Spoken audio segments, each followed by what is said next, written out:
BBC আন্তর্জাতিক সংবাদে আপনাদের সবাইকে স্বাগতম। এই মুহূর্তে আমাদের হাতে এসে পৌঁছানো ইরান, যুক্তরাষ্ট্র এবং ইসরায়েলের সকল ধরনের যুদ্ধের নতুন আপডেট আপনাদেরকে জানিয়ে দেব। শুরুতেই থাকবে সংবাদ শিরোনাম, এরপর বিস্তারিত। ইরানের নিয়ন্ত্রণ নিয়েছে যুক্তরাষ্ট্র, দাবি ডোনাল্ড ট্রাম্পের। যুক্তরাষ্ট্রের কার্যত ইরানের নিয়ন্ত্রণ নিয়েছে বলে দাবি করেছেন মার্কিন প্রেসিডেন্ট ডোনাল্ড ট্রাম্প। তার মতে তেহরানের সঙ্গে চুক্তিতে আসতে তিনি তাড়াহুড়ো করতে চান না। বুধবার 20 মে ওয়াশিংটন ডিসির কাছে জয়েন্ট ফেস এন্ড ওয়েস্ট সাংবাদিকদের সঙ্গে কথা বলার সময় ট্রাম্প এমন দাবি করেন। সাংবাদিকদের পক্ষ থেকে ট্রাম্পের কাছে জানতে চাওয়া হয় ইরানের সঙ্গে চুক্তি করতে সময় বেশি লাগছে কি না।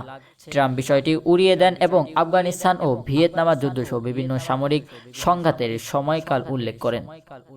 এরপরে আপনাদেরকে জানিয়ে দিব তেলের দাম নিয়ন্ত্রণে রাখতে ট্রাম্পের সুর নরম। লাগাতার হুমকির পর হুট করে ইরানের সঙ্গে আলোচনার কথা বলেছেন ডোনাল্ড ট্রাম্প। তেহরানের বিশ্ববিদ্যালয় সহযোগী অধ্যাপক ফুয়াদ ইজাদির মতে তেলের দাম নিয়ন্ত্রণে রাখতে এই কৌশল নিয়েছেন মার্কিন প্রেসিডেন্ট। কাতার ভিত্তিক গণমাধ্যম আল জাজিরাকে দেওয়া এক সাক্ষাৎকারে ইজাদি বলেছেন ট্রাম্পের মূল লক্ষ্য আন্তর্জাতিক তেলের দাম নিয়ন্ত্রণে রাখা।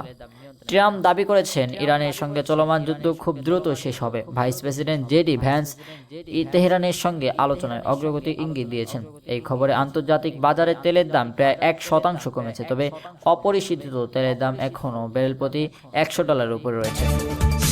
সর্বশেষ আপনাদেরকে জানিয়ে দিব কোরআনের আয়াত লিখে আইআরজিসির হুমকি।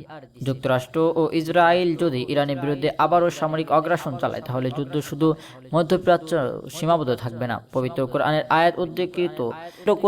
আয়াত উদ্দীপ্ত করে ইরানের Islamic revolution guard corps IRGC বলেছে এবার এমন সব স্থানে পাল্টা হামলা হবে যা তাদের কল্পনারও বাইরে।